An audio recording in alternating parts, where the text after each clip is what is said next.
হরে কৃষ্ণা। আমরা এখন সবাই তাতলা স্কন যাচ্ছি। আমাদের এখানে স্কন মন্দির হয়েছে, আজকে নৃসিংহ চতুর্দশী।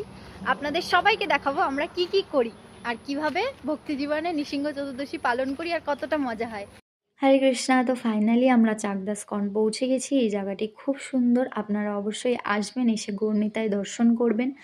ঢুকেই দেখি যে মাতাজিরা সবজি আমান্য করছেন। এবার রাতের বেলা প্রসাদ হবে, সবাই প্রসাদ পাবে এবং মন্দিরে এখনও সেরকম কেউ আসেনি, যেহেতু আরেকটু পর থেকে অনুষ্ঠানটা শুরু হবে। আমরা একটু আগে আগেই এসছি। প্রভুরা হচ্ছে ওখানে আসন পাচ্ছে বসার জন্য।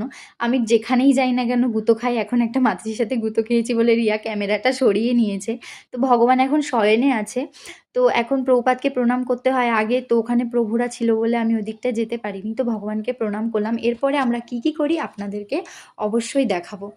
তো দেখুন আমাদের গৌরনিতাই কি সুন্দর লাগছে। আমাদের চাকদা স্কনে কিন্তু খুব সুন্দর শৃঙ্গার করানো হয় গৌরনিতাইকে।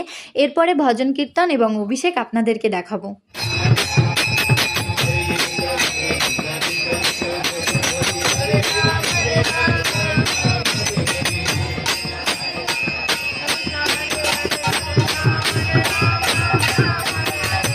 হরে কৃষ্ণা।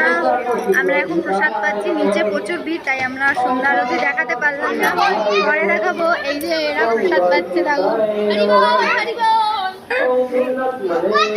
তো আজকের ভিডিও এইটুকুই।